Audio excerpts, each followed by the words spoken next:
Saya akan baca puisi yang pertama dan yang terbaik.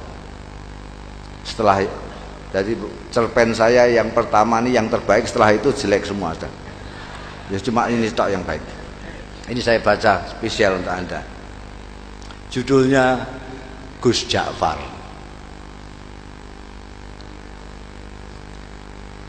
Di antara putra-putra Kiai Saleh, pengasuh pesantren Sabilul Muttaqin dan sesepuh di daerah kami, Gus Ja'farlah yang paling menarik perhatian masyarakat.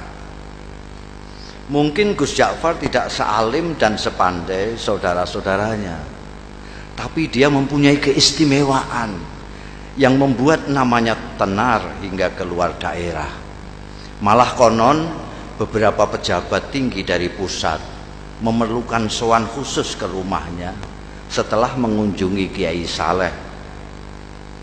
Kata Kang Solikin yang dekat dengan keluarga dalem, bahkan Kiai Saleh sendiri segan dengan anaknya yang satu itu. Kata Kiai, Gus Ja'far itu lebih tua dari beliau sendiri. Cerita Kang Solikin suatu hari kepada kawan-kawannya yang sedang membicarakan putra bungsu Kiai Saleh itu.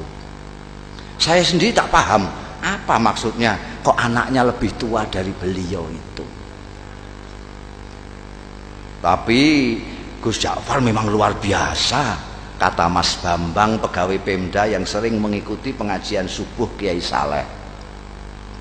Matanya itu loh, sekilas saja beliau melihat kening orang, kok langsung bisa melihat rahasianya yang tersembunyi. Kalian ingat enggak Sumini yang anak penjual rujak di terminal lama yang dijuluki perawan tua itu? Sebelum dilamar orang Sabrang kan ketemu Gus Ja'far. Waktu itu Gus Ja'far bilang, "Sum, kulihat kok keningmu kok bersinar, sudah ada yang ngelamar ya?"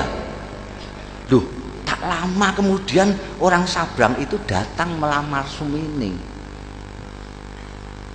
Kang Kandar kan juga begitu, timpal Mas Guru Slamet.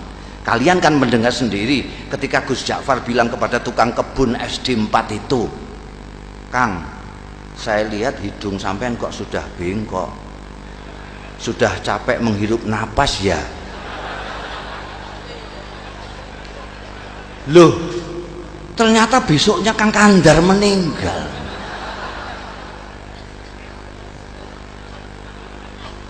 Ya, waktu itu saya pikir Gus Ja'far hanya berkelakar, sahut Ustadz Kamil. Nggak taunya beliau sedang membaca tanda pada diri Kang Kandar. Saya malah mengalami sendiri, kata Lek Salamun pemborong yang dari tadi sudah kepengin ikut bicara. Waktu itu tak ada hujan, tak ada angin, Gus Ja'far bilang kepada saya, "Wah, saku sampean kok mondol-mondol, dapat proyek besar ya?" Padahal saat itu saku saya justru sedang kempes-kempesnya. Dan percaya atau tidak, esok harinya saya memenangkan tender yang diselenggarakan Pemda tingkat provinsi. Apa yang begitu itu yang disebut ilmu kasab ya? Tanya Pak Carik yang sejak tadi hanya asik mendengarkan. Mungkin saja, jawab Ustadz Kamil. Makanya saya justru takut ketemu Gus Ja'far itu, takut dibaca tanda-tanda buruk saya, lalu pikiran saya terganggu. Maka ketika kemudian sikap Gus Ja'far berubah, masyarakat pun geger, terutama para santri kalong, orang-orang kampung yang ikut mengaji tapi tidak tinggal di pesantren seperti Kang Solikin yang selama ini merasa dekat dengan beliau. Mula-mula Gus Ja'far menghilang berminggu-minggu. Kemudian ketika kembali, tahu-tahu sikapnya berubah menjadi manusia biasa. Dia sama sekali berhenti dan tak mau lagi membaca tanda-tanda, tak mau lagi memberikan isyarat-isyarat yang berbau ramalan. Ringkas kata, dia benar-benar kehilangan keistimewaannya.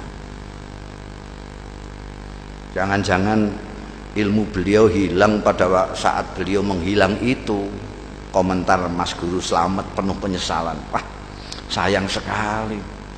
Apa gerangan yang terjadi pada beliau ya? Kemana beliau pergi saat menghilang pun kita tidak tahu, kata Lek Salamun. Kalau saja kita tahu kemana beliau pergi, mungkin kita akan mengetahui apa yang terjadi pada beliau dan mengapa beliau kemudian berubah. Tapi bagaimanapun ini ada hikmahnya, ujar Ustadz Kamil. Paling tidak kini kita tidak bisa setiap saat menemui Gus Ja'far kini kita bisa setiap saat menemui Gus Ja'far tanpa merasa deg-degan dan was-was. Bisa mengikuti pengajiannya dengan niat tulus mencari ilmu, tidak takut ditebak-tebak. Maka jika kita ingin mengetahui apa yang terjadi dengan Gus kita ini hingga sikapnya berubah dan ilmunya hilang, sebaiknya kita langsung saja menemui beliau. Begitulah sesuai usul Ustadz Kamil, pada malam Jumat sehabis wiridan salat Isya, saat mana Gus Ja'far Prai tidak mengajar, rombongan santri Kalong sengaja mendatangi rumahnya. Kali ini hampir semua anggota rombongan merasakan keakraban Gus Ja'far jauh melebihi yang sudah-sudah. Mungkin karena kini tidak ada lagi sekat berupa rasa segan, was-was dan takut dibaca tanda-tandanya. Setelah ngobrol kesana kemari, akhirnya Ustadz Kamil berterus terang mengungkapkan maksud utama kedatangan rombongan. Gus, di samping silaturahmi seperti biasa, malam ini kami datang juga dengan sedikit keperluan khusus. Singkatnya, kami penasaran dan sangat ingin tahu latar belakang perubahan sikap sampean. Perubahan apa? Tanya Gus Ja'far sambil tersenyum penuh arti. Sikap yang mana? Kalian ini ada-ada saja. Saya kok merasa tidak berubah. Dulu sampean kan biasa dan suka membaca tanda-tanda orang, tukas Mas Guru Slamet. Kok sekarang tiba-tiba makpet, sampean tak mau lagi membaca, bahkan diminta pun tak mau. Oh itu, kata Gus Ja'far seperti benar-benar baru tahu. Tapi dia tidak segera meneruskan bicaranya, diam agak lama. Baru setelah menyeruput kopi di depannya, dia melanjutkan. Ceritanya panjang. Dia berhenti lagi, membuat kami tidak sabar, tapi kami diam saja. Kalian ingat enggak saya lama menghilang? Akhirnya Gus Ja'far bertanya, membuat kami yakin bahwa dia benar-benar siap untuk bercerita. Maka serempak kami mengangguk. Suatu malam saya bermimpi ketemu almarhum ayah, dan saya disuruh mencari seorang wali sepuh yang tinggal di sebuah desa kecil di lereng gunung yang jaraknya dari sini sekitar 200 km ke arah selatan. Namanya Kiai Tawakal. Kata ayah dalam mimpi itu, hanya kiai-kiai tertentu yang tahu tentang kiai yang usianya sudah lebih 100 tahun ini. Santri-santri belajar kepada beliau pun rata-rata sudah disebut kiai di daerah masing-masing. Terus terang, sejak bermimpi itu saya tidak bisa menahan keinginan saya untuk berkenalan dan kalau bisa berguru kepada wali Tawakal itu. Maka dengan diam-diam dan tanpa pamit siapa-siapa, saya pun pergi ke tempat yang ditunjukkan ayah dalam mimpi dengan niat bil barokah dan menimba ilmu beliau. Ternyata ketika sampai di sana, hampir semua orang yang saya jumpai mengaku tidak mengenal nama Kiai Tawakal. Baru setelah seharian melacak ke sana kemari, ada seorang tua yang memberi petunjuk. Cobalah nak mas, ikuti jalan setapak di sana itu, katanya. Nanti nak mas akan berjumpa dengan sebuah sungai kecil. Terus saja nak mas menyeberang. Begitu sampai seberang, nak mas akan melihat gubuk-gubuk kecil dari bambu. Nah, kemungkinan besar orang yang nak mas cari akan nak mas jumpai di sana. Di gubuk yang terletak di tengah-tengah itulah tinggal seorang tua seperti yang nak mas gambarkan. Orang sini memanggilnya Mbah Jogo. Barangkali itulah yang nak mas sebut kiai siapa tadi? Kiai Tawakal. Ya, Kiai Tawakal. Saya yakin itu orangnya, Mbah Jogo. Saya pun mengikuti petunjuk orang tua itu menyeberang sungai dan menemukan sekelompok rumah gubuk dari bambu. Dan betul, di gubuk bambu yang terletak di tengah-tengah, saya menemukan Kiai Tawakal alias Mbah Jogo sedang dikelilingi santri-santrinya yang rata-rata sudah tua. Saya diterima dengan penuh keramahan, seolah-olah saya sudah merupakan bagian dari mereka. Dan kalian tahu, ternyata penampilan Kiai Tawakal sama sekali tidak mencerminkan sosoknya sebagai orang tua. Tubuhnya tegap, wajahnya berseri-seri, kedua matanya indah memancarkan kearifan. Bicaranya jelas dan teratur, hampir semua kalimat yang meluncur dari mulutnya bermuatan kata-kata hikmah.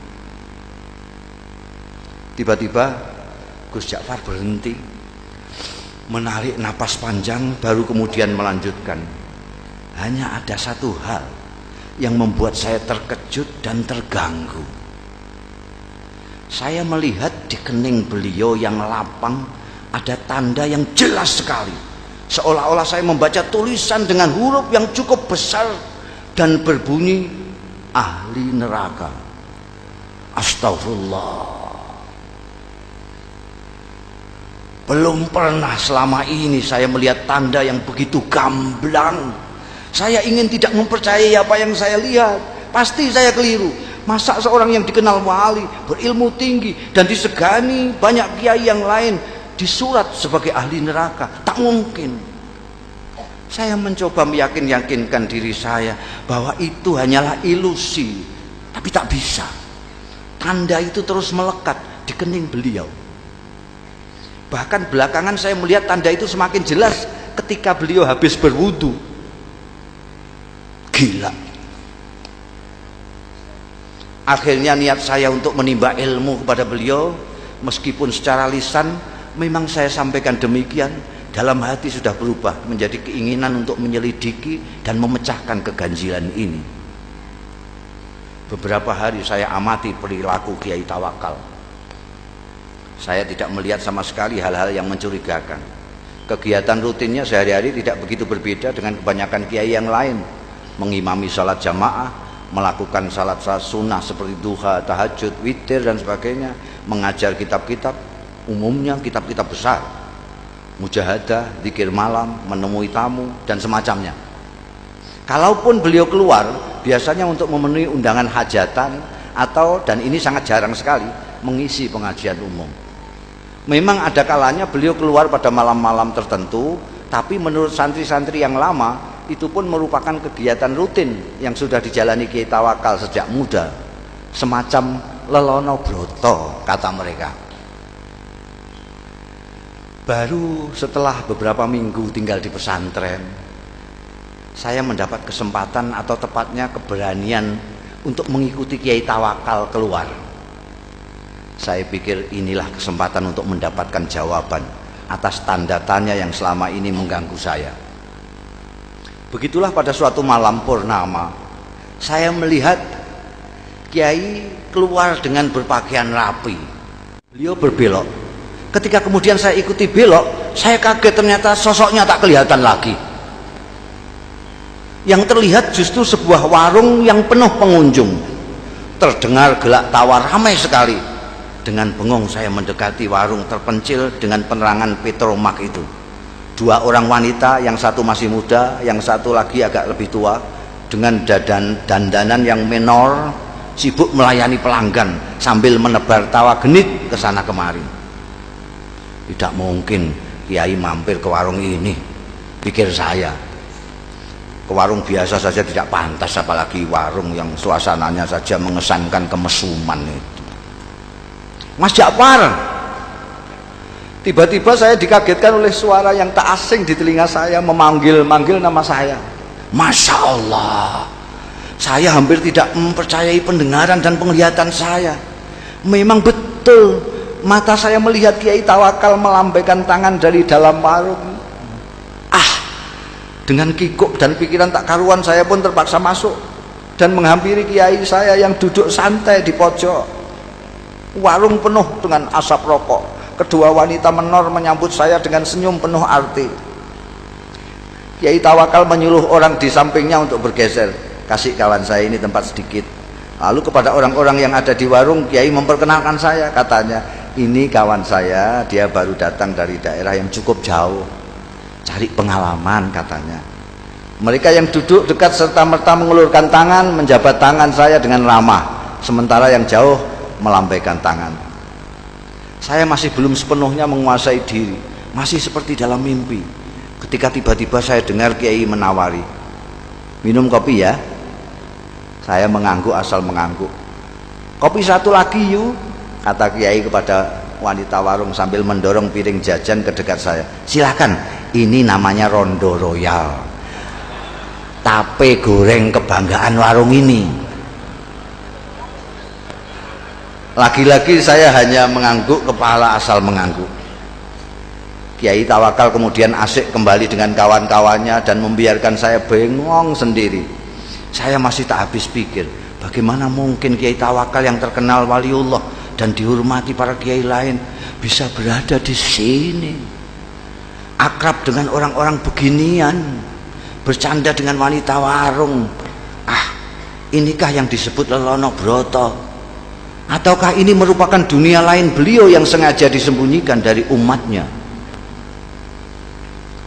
Tiba-tiba saya seperti mendapat jawaban dari tanda tanya yang selama ini mengganggu saya, dan karenanya saya bersusah payah mengikutinya malam ini. Oh, pantas di keningnya aku lihat tanda itu. Tiba-tiba sikap dan pandangan saya terhadap beliau berubah. Mas, sudah larut malam. Tiba-tiba suara Kiai Tawakal membuyarkan lamunan saya. Kita pulang yuk. Dan tanpa menunggu jawaban saya, Kiai membayari minuman dan makanan kami, berdiri, melambai kepada semua, kemudian keluar. Seperti kerbau dicocok hidung, saya pun mengikutinya. Ternyata setelah melewati kebun sengon, Kiai Tawakal tidak menyusuri jalan-jalan yang tadi kami lewati. Biar cepat, kita mengambil jalan pintas saja ya, katanya.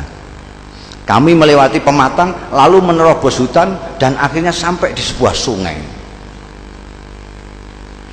Dan sekali lagi saya menyaksikan kejadian yang mengguncangkan. Kiai Tawakal berjalan di atas permukaan air sungai seolah-olah di atas jalan biasa saja. Delonyor-delonyor. Sampai di seberang, beliau menoleh ke arah saya yang masih berdiri mematung. Beliau melambai, ayo, teriaknya. Untung saya bisa berenang.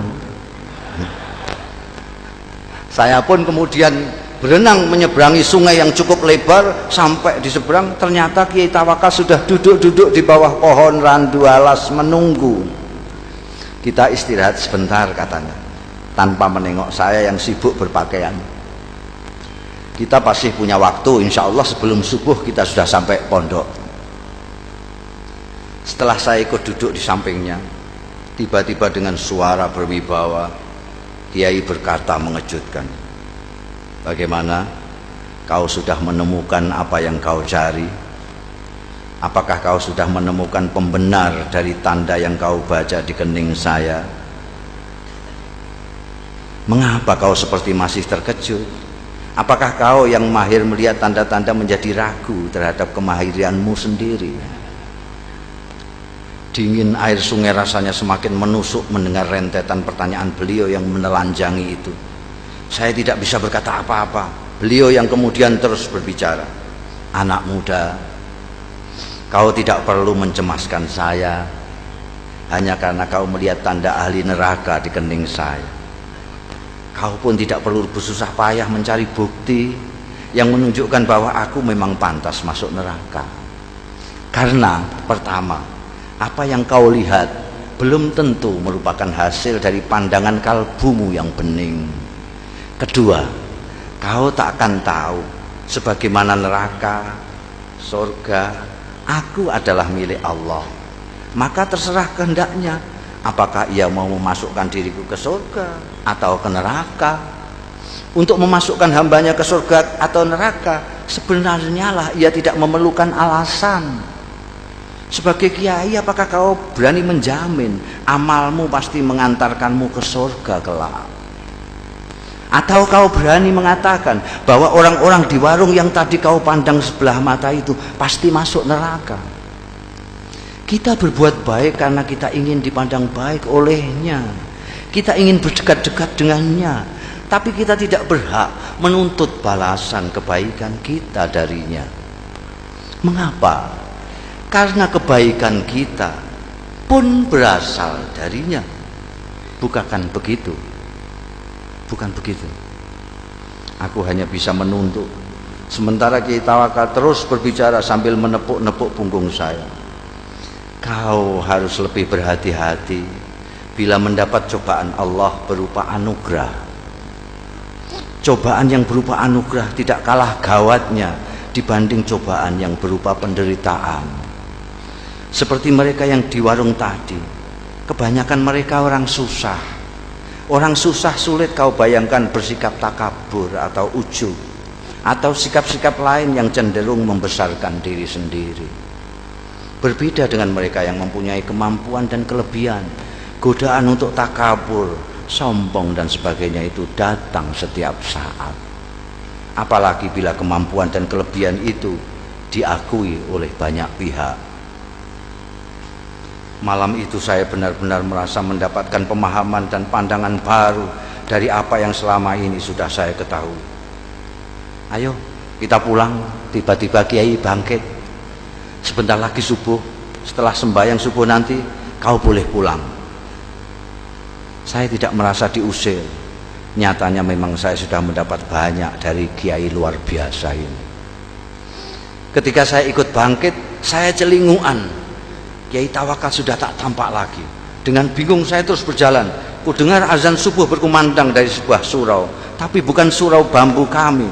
Seperti orang linglung, saya datangi surau itu dengan harapan bisa ketemu dan berjamaah salat subuh dengan Kiai Tawakal. Tapi jangankan Kiai Tawakal, orang yang mirip beliau pun tak ada.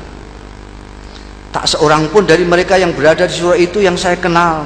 Baru setelah sembahyang, seseorang menghampiri saya. Apakah sampean Ja'far? Tanyanya. Ketika saya mengiyakan, orang itu pun menyerahkan sebuah bungkusan besar yang ternyata berisi barang-barang milik saya sendiri. Ini titipan Mbah Jogo. Katanya milik sampean. Beliau di mana? Tanya saya buru-buru. Mana saya tahu, jawabnya. Mbah Jogo datang dan pergi semaunya. Tak ada seorang pun yang tahu dari mana beliau datang dan kemana beliau pergi. Begitulah ceritanya. Dan Kiai Tawakal alias Mbah Jogo yang telah berhasil mengubah sikap saya itu tetap merupakan misteri. Gus Ja'far sudah mengakhiri ceritanya, tapi kami yang dari tadi suntuk mendengarkan masih diam tercenung sampai Gus Ja'far kembali menawarkan sungguhannya. Monggo, monggo, tidak. Wassalamualaikum warahmatullahi wabarakatuh.